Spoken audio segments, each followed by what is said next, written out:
નમસ્કાર વિદ્યાર્થી મિત્રો, હું પૂર્વી એસ પટેલ. પ્રકરણ 3 અનુમાનના નિયમો. અગાઉના વિડીયોમાં આપણે 2 નિયમો વિસ્તૃત રીતે જોયા હતા. હવે આપણે નિયમ નંબર 3 જોઈશું, સોપાધિક સંવિધાનને લગતો નિયમ. હવે એનું કથન અને સમર્થન રૂપ ઉપરથી જ લખી શકાય છે. જો નંબર 1 પી શરતી ક્યુ અને નંબર 2 ક્યુ શરતી આર એ 2 વિધાનો આપેલા હોય તો એમાંથી પી શરતી આર વિધાન નંબર 3 એ નિષ્પન્ન કરી શકાય કે ફલિત કરી શકાય, બંનેનો અર્થ એક જ થાય. એટલે ટૂંકમાં આમાં 2 આધાર વિધાનો આપેલા હોય તો તેમાંથી ત્રીજું વિધાન ફલિત કરી શકાય. એ ત્રીજું વિધાન કયું વિધાન છે? તો ફલિત વિધાન. હવે આવે છે સમર્થન.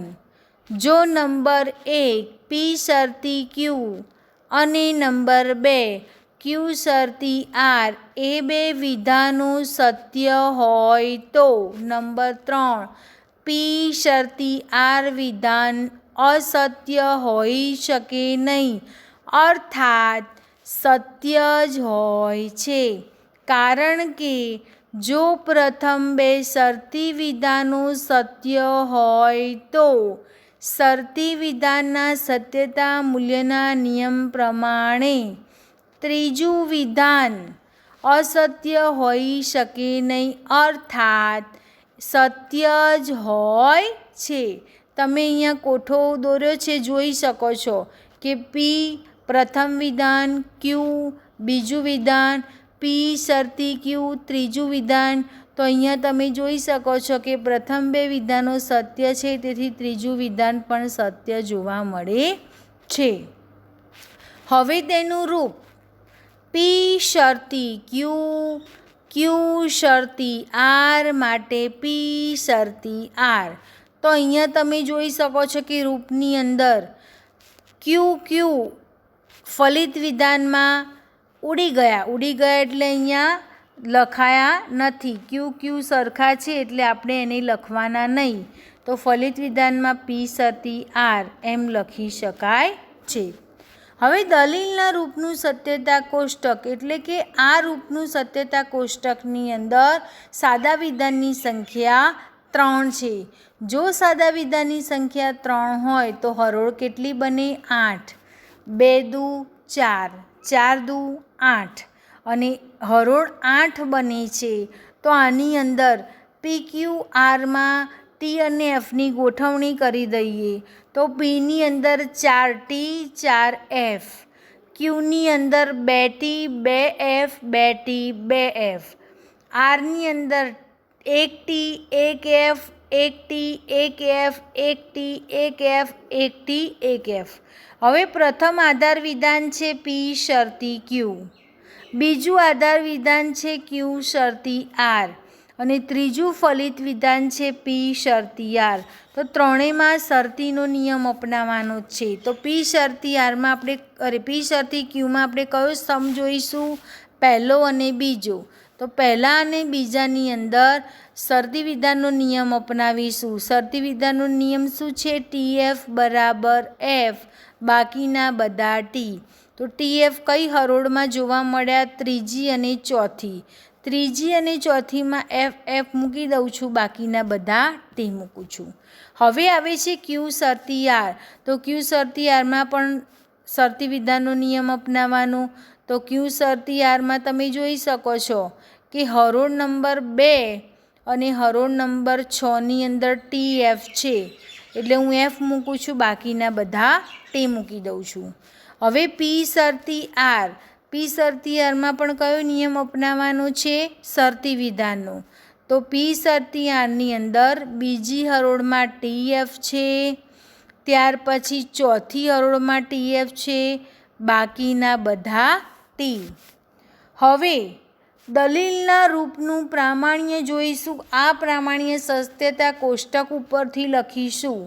આ સત્યતા કોષ્ટકમાં આધાર વિધાનની બધી હરોળો જોતા એ સ્પષ્ટ થાય છે કે હરોળો નંબર 1, 5, 7 અને 8માં બંને આધાર વિધાનો સત્ય છે, ત્યારે એ જ હરોળમાં ફલિત વિધાન પણ સત્ય છે. જ્યારે આધાર વિધાનો સત્ય હોય ત્યારે તેનું ફલિત વિધાન અસત્ય હોય એવું એક પણ સ્થાનાપતિ નિદર્શન આ રૂપમાં પ્રાપ્ત થતું નથી. તેથી આ દલીલનું રૂપ પ્રમાણભૂત બને છે.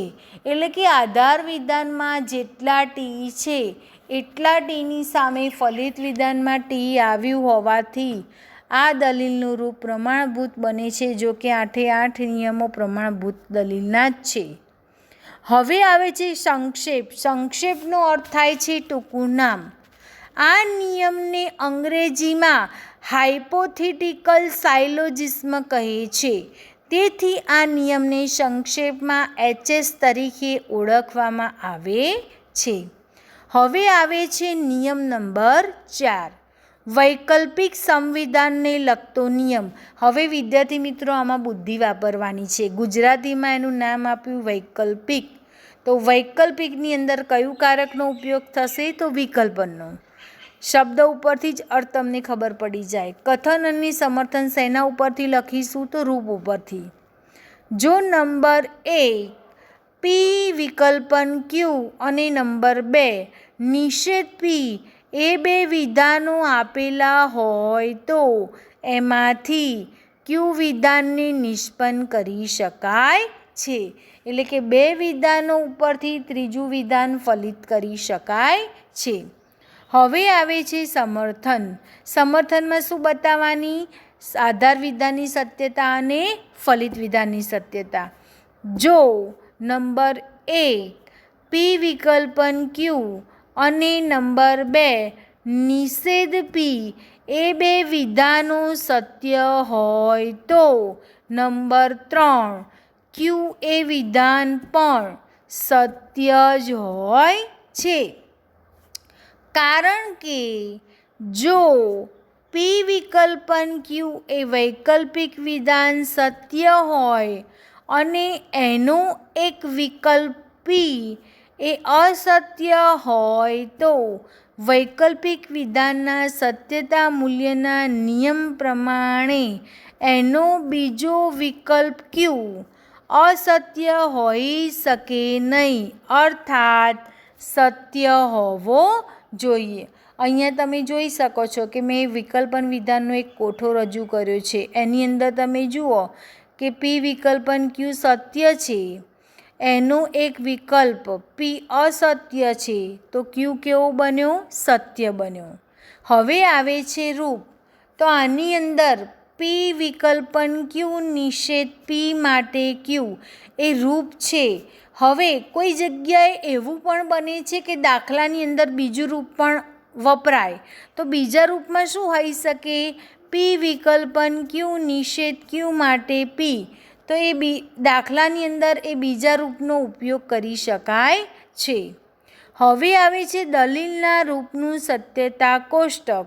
તો દલીલના રૂપની અંદર સત્યતા કોષ્ટકમાં આપણે પહેલાં સાદા વિધાનની સંખ્યાને લગતા સ્તંભો દોરીશું. તો સાદા વિધાનની સંખ્યા કેટલી છે? તો 2. કઈ કઈ? પી અને ક્યુ. તો પહેલાં પીનો સ્તંભ બનાવી દઈએ, પછી ક્યુનો સ્તંભ બનાવી દઈએ. ત્યાર પછી પ્રથમ આધાર વિધાન પી વિકલ્પન ક્યુનો સ્તંભ બનાવીએ, પછી બીજું આધાર વિધાન નિષેધ પીનો સ્તંભ બનાવીએ, પછી ત્રીજું ફલિત વિધાન ક્યુનો સ્તંભ બનાવીએ.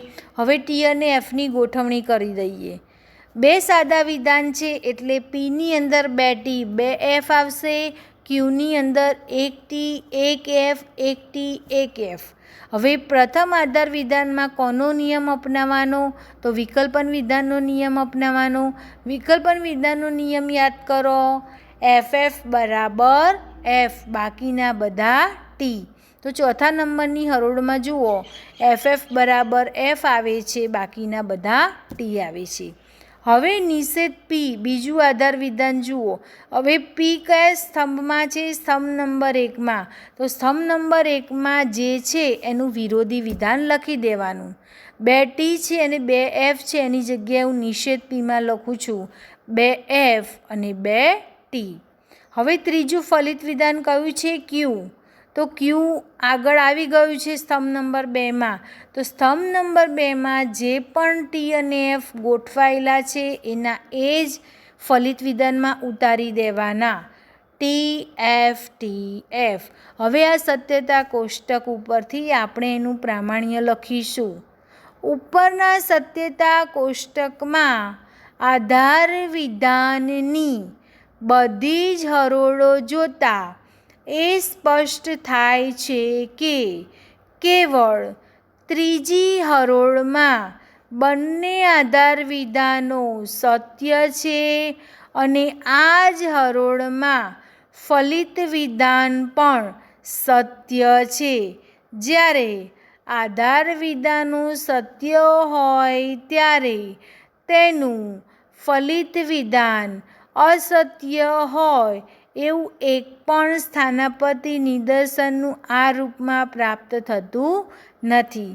તેથી આ દલીલનું રૂપ પ્રમાણભૂત બને છે. આ છેલ્લી લીટી બધા જ નિયમોમાં કોમન આવે છે. હવે એનો સંક્ષેપ એટલે કે ટૂંકું નામ. આ નિયમને અંગ્રેજીમાં ડિસજ્યુનેટિવ સાયલોજિસ્મ કહે છે.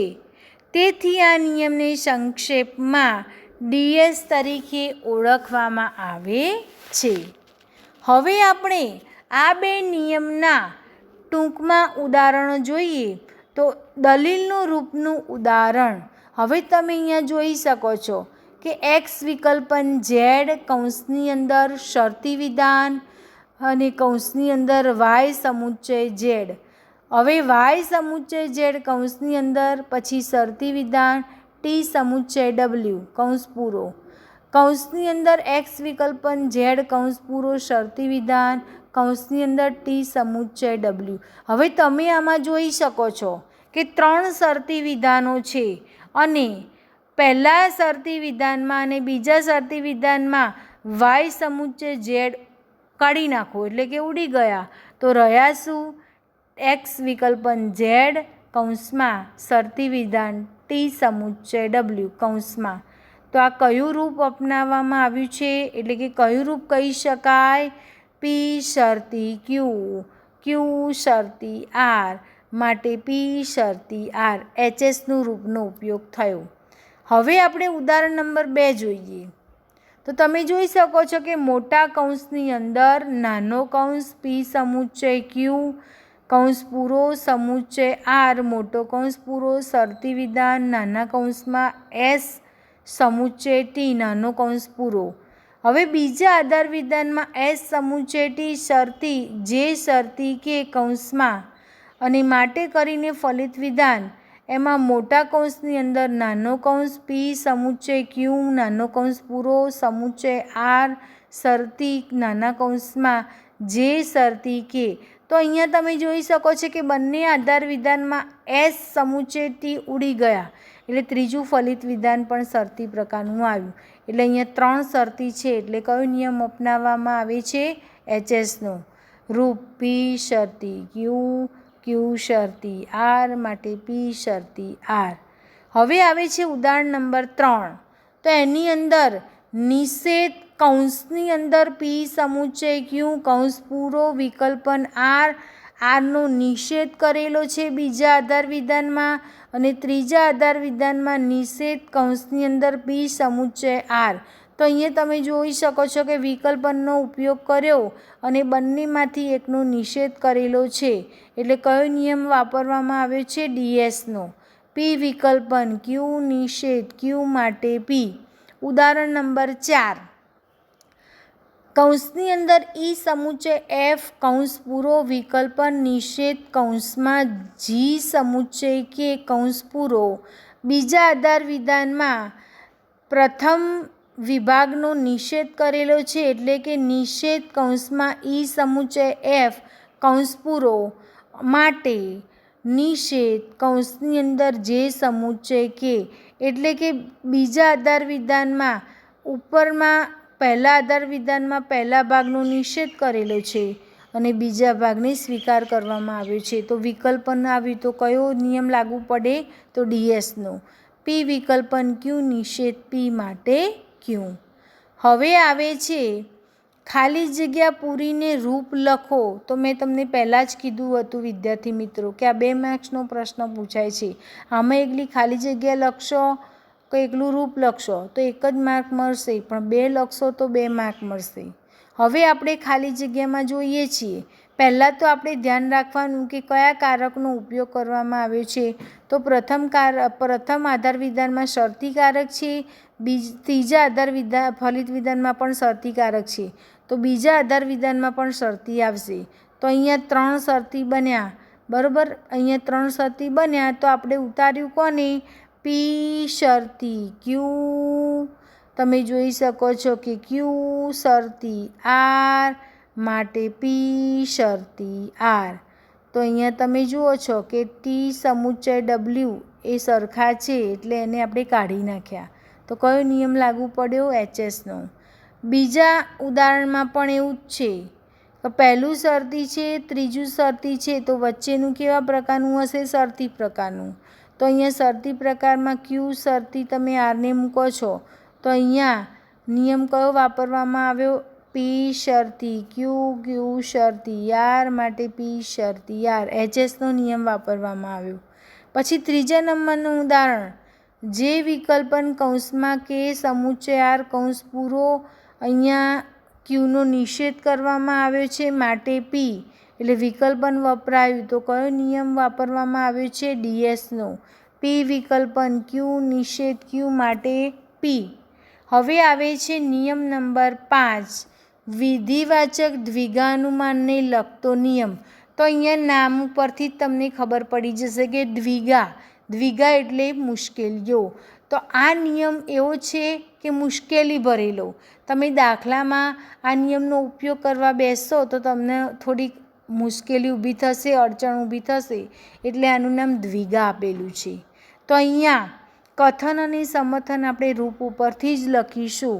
કથન, જો નંબર 1 પી શરતી ક્યુ અને નંબર 2 આર શરતી એસ, નંબર 3 પી વિકલ્પન આર, આ 3 વિધાનો આપેલા હોય તો એમાંથી નંબર 4 ક્યુ વિકલ્પન એસ એ વિધાનને નિષ્પન્ન કરી શકાય છે. એટલે કે 3 આધાર વિધાનો આપેલા હોય એના ઉપરથી ચોથું ફલિત વિધાન તારવી શકાય છે.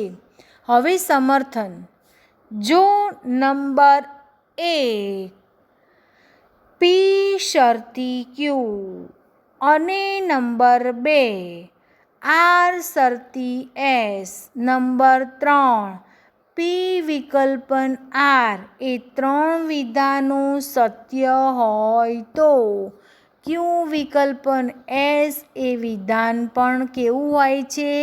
સત્ય જ હોય છે. શેના આધારે આની સત્યતા સાબિત કરીશું? શરતી વિધાન અને વૈકલ્પિક વિધાનની સત્યતાના નિયમને આધારે આની સત્યતા સાબિત કરીશું.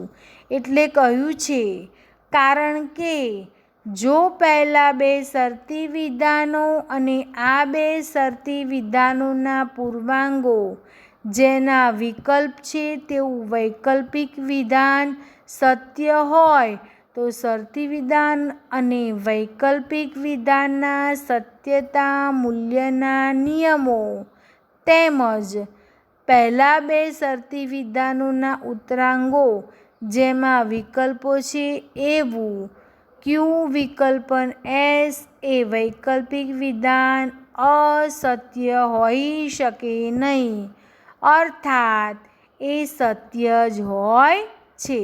એટલે કે અહીંયા આપણે કહી શકીએ કે પી શરતી ક્યુ, ક્યુ શરતી એસ, પી વિકલ્પન આર, ક્યુ વિકલ્પન એસ. અહીંયા તમે જોઈ શકો છો કે પી શરતી ક્યુ, ક્યુ શરતી આર. તો અહીંયા તમે જોઈ શકો છો કે એક બાબતની ભૂલ જોવા મળી છે.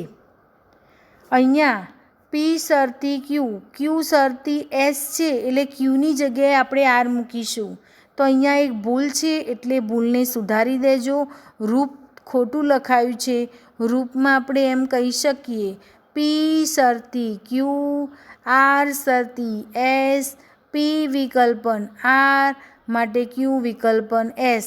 એટલે કે બીજા આધાર વિધાનમાં ક્યુની જગ્યાએ શું આવશે? આર આવશે. તો અહીંયા આપણે જોઈશું કે પહેલાં બે પૂર્વાંગો છે એ ત્રીજું આધાર વિધાન થયું અને પછીના બે ઉત્તરાંગો છે એ ફલિત વિધાન બન્યું છે. એટલે આમાં ક્યુની જગ્યાએ આપણે શું મૂકી દઈશું? આર. આ એક ભૂલને સુધારીને તમે અભ્યાસ કરજો.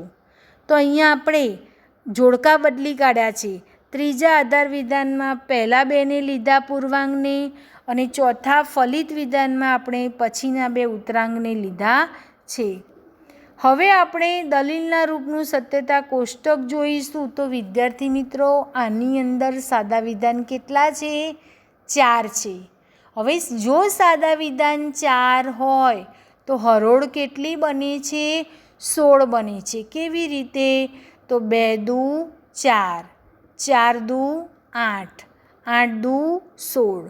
હવે આની અંદર તમે જોઈ શકો છો કે સાદા વિધાન 4 છે એટલે આમાં ટી અને એફની ગોઠવણી કેવી રીતે કરીશું? તો પહેલાં આપણે 4 સાદા વિધાન લખી દઈશું. પછી એના પછી પ્રથમ આધાર વિધાન, એના પછી બીજું આધાર વિધાન, એના પછી ત્રીજું આધાર વિધાન, એના પછી ફલિત વિધાન. તો પ્રથમ 4 સાદા વિધાનોમાં ટી અને એફની ગોઠવણી કરીશું. તો પહેલા આધાર વિધાનની અંદર 8 ટી અને 8 એફ. આધાર વિધાન નહીં, સોરી, સાદા વિધાનની અંદર. બીજા સાદા વિધાનમાં 4 ટી 4 એફ, 4 ટી 4 એફ. ત્રીજા સાદા વિધાનમાં 2 T 2 F, 2 T 2 F, 2 T 2 F અને 2 ટી 2 એફ. ચોથા સાદા વિધાનમાં 1 T 1 F, 1 T 1 F, 1 T 1 F, 1 T 1 F, 1 T 1 F, 1 T 1 F, 1 T 1 F અને 1 ટી 1 એફ. તો આપણે 4 સાદા વિધાનોમાં ટી અને એફની ગોઠવણી કરી. હવે પ્રથમ આધાર વિધાનમાં પણ શરતી વિધાન છે એટલે શરતી વિધાનનો નિયમ અપનાવીશું. શરતી વિધાનનો નિયમ શું કહે છે? ટી એફ બરાબર એફ બાકીના બધા ટી. તો તમે પી અને ક્યુ પહેલાં અને બીજા સ્તંભમાં જુઓ. હરોળ નંબર 5, 6, 7, 8ની અંદર ટી એફ છે તો એની સામે પ્રથમ આધાર વિધાનમાં હું એફ લખી દઉં છું, બાકીના બધા ટી. હવે આર શરતી એસ, આમાં પણ આપણે શરતી વિધાનનો નિયમ અપનાવીશું. તો આર શરતી એસ કયા સ્તંભમાં છે? સ્તંભ નંબર 3 અને 4માં. તો આર શરતી એસ સ્તંભ નંબર 4માં હોવાથી ટીએફ કયા હરોળમાં છે? હરોળ નંબર 2, હરોળ નંબર 6, હરોળ નંબર 10 અને હરોળ નંબર 14. તો આની અંદર તમે જોઈ શકો છો કે ટી એફ છે એટલે હું એફ મૂકી દઉં છું, બાકીના બધા ટી. હવે આપણે પી વિકલ્પન આર આવે છે ત્રીજું આધાર વિધાન. તો આની અંદર વૈકલ્પિક વિધાનનો નિયમ અપનાવીશું. વૈકલ્પિક વિધાનનો નિયમ શું કહે છે? એફ એફ બરાબર એફ બાકીના બધા ટી. તો આમાં આપણે પી અને આરનો સ્તંભ જોઈએ તો અહીંયા હરોળ નંબર 11, હરોળ નંબર 12, હરોળ નંબર 15, હરોળ નંબર 16માં એફ એફ છે, બાકીના બધા ટી. હવે ફલિત વિધાન. તો ફલિત વિધાનની અંદર કયો નિયમ અપનાવવાનો છે? વૈકલ્પિક વિધાનનો નિયમ અપનાવવાનો છે. શું જોવાનું? ક્યુ અને એસ. ક્યુ અને એસની અંદર જોઈએ તો હરોળ નંબર 6, હરોળ નંબર 8, હરોળ નંબર 14, હરોળ નંબર 16ની અંદર એફ એફ છે એટલે FF બરાબર F લખીશું, બાકીના બધા T. હવે આ સત્યતા કોષ્ટક ઉપરથી જ આપણે દલીલના રૂપનું પ્રામાણ્ય જોઈશું. ઉપરના સત્યતા કોષ્ટકમાં આધાર વિધાનની બધી હરોળો જોતા એ સ્પષ્ટ થાય છે કે હરોળ નંબર 1, 3, 4, 9 અને 13માં 3 આધાર વિધાનો સત્ય છે અને એ જ હરોળોમાં ફલિત વિધાન પણ સત્ય છે. આમ જ્યારે આધાર વિધાનો સત્ય હોય અને તેનું ફલિત વિધાન અસત્ય હોય એવું કોઈ પણ સ્થાનાપતિ નિદર્શન દલીલના આ રૂપમાં પ્રાપ્ત થતું નથી. આથી આ દલીલનું રૂપ પ્રમાણભૂત બને છે. હવે આપણે એનું સંક્ષેપ જોઈશું. સંક્ષેપ એટલે ટૂંકું રૂપ. આ નિયમને અંગ્રેજીમાં કોન્સ્યુટિવ ડાયલેમા કહે છે. કોન્સ્યુટિવ ડાયલેમા કહે છે. અને તેથી આ નિયમને સંક્ષેપમાં સીડીના નામ તરીકે ઓળખવામાં આવે છે. હવે આપણે આ નિયમના કેટલાક ઉદાહરણ જોઈ લઈએ, એટલે કે દલીલનું રૂપનું ઉદાહરણ. તો આ પહેલા નંબરના ઉદાહરણમાં તમે જોઈ શકો છો કે પહેલું અને બીજું એ શરતી પ્રકારનું છે, ત્રીજું વિકલ્પન પ્રકારનું છે, ચોથું ફલિત વિધાન વિકલ્પન પ્રકારનું છે. અહીંયા જોડકા બદલ્યા છે એટલે અહીંયા કયો નિયમ વાપરવામાં આવે છે? અહીંયા નિયમ વાપરવામાં આવે છે DS.